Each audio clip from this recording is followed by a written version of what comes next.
ओम शांति।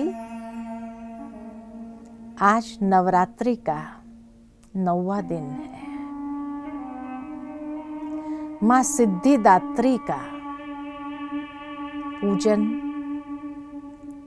आराधना सारे भारत भर में हो रही है। सिद्धिदात्री नाम ही स्पष्ट करता है कि सर्व सिद्धि प्रदान करने वाली दात्री है। आज हर इंसान जीवन के अंदर सिद्धि चाहता है। सिद्धि यानी सफलता। जिस क्षेत्र में भी वो है, सफलता चाहता है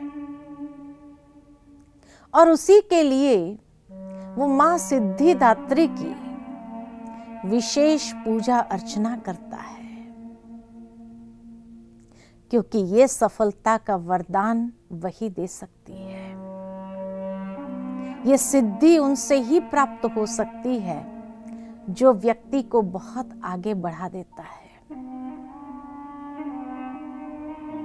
नारी का ये स्वरूप अर्थात जैसे जैसे वो नारी बुढ़ापे की ओर आगे बढ़ती है तो वो अपने परिवार को सफलता का वरदान देती है। हमें स्मरण कराता है कि अपने घर के अंदर बुजुर्ग माँ जो है उसका तिरस्कार न करें। आज की दुनिया में कई लोग माँ का निरादर करते हैं जो परमात्मा शिव भी सहन नहीं करता है और देवी के मंदिर में जाकर आशीर्वाद प्राप्त करने का प्रयत्न करता है। माँ को कष्ट देता है, दुख देता है। वहां तक के कई लोग अपनी माँ को वृद्धाश्रम में छोड़ आते हैं। उसकी देखभाल करना तो दूर, लेकिन ऐसी जगह उसको छोड़ आते हैं जो कभी कभी कई लोगों के मुख से जब कोई बात सुनते हैं, कई बुजुर्ग अपनी व्यथा जब सुनाते हैं तो आंख में पानी आ जाता है कि मां को इतना कष्ट देते हैं। जिस मां ने जीवन भर हर स्वरूप से उन बच्चों को हर मुसीबत से बचाया, आज वही मां को इतना तिरस्कार करते हुए उनको ऐसे स्थान पर छोड़ा है, वृद्धाश्रम में, और फिर मंदिर में जाकर के मां का आशीर्वाद चाहते हैं। क्या मां सिद्धिदात्री आशीर्वाद प्रदान करेगी? शायद वो यही संदेश दे रही है कि जो घर में सिद्धिदात्री है उसको घर में ले आओ और उसको घर में ला करके उसका सम्मान करो।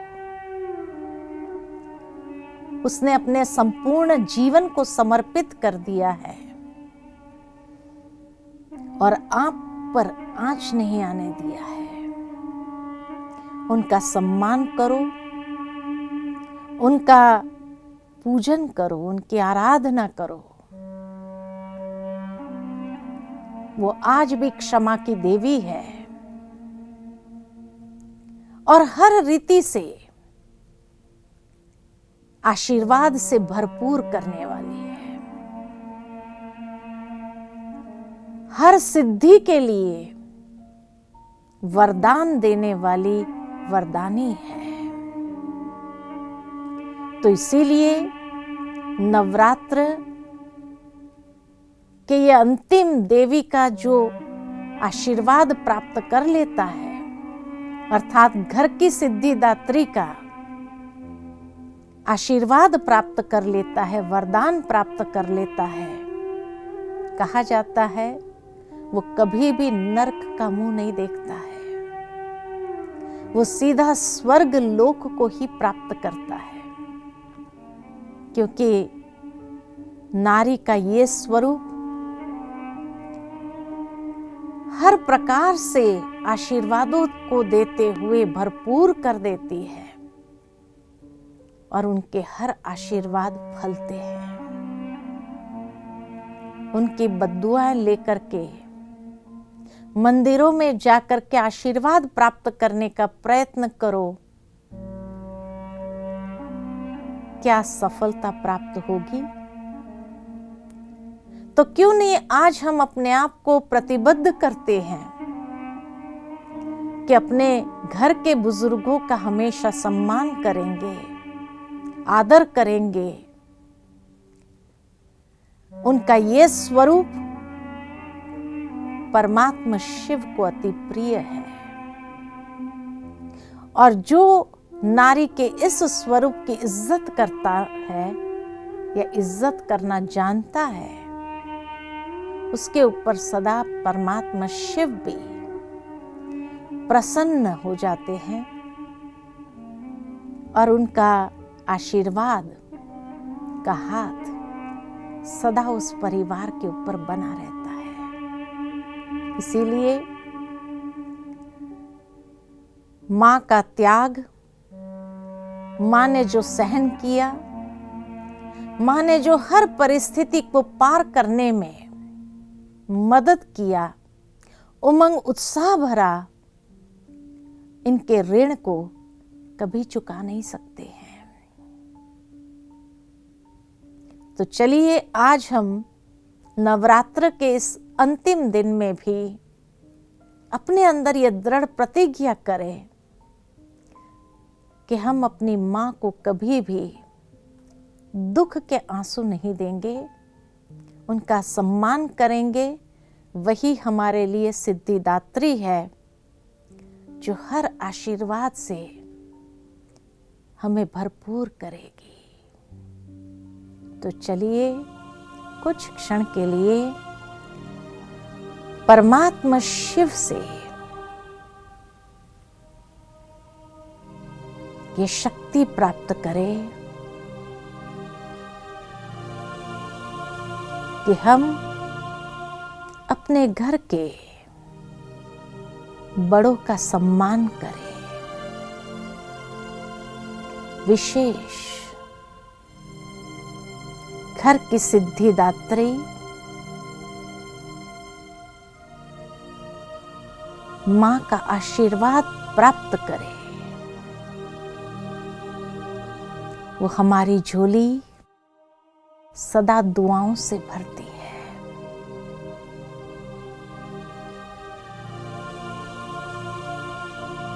वो हमेशा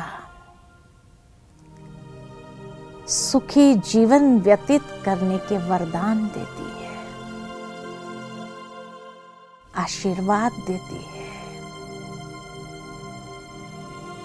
उनको कोई भी प्रकार का कष्ट न पहुंचाए।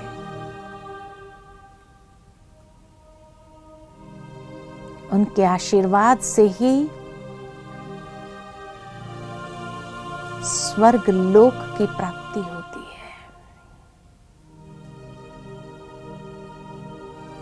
मां का ये स्वरूप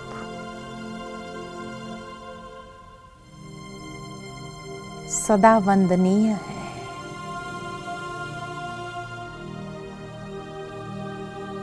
ओम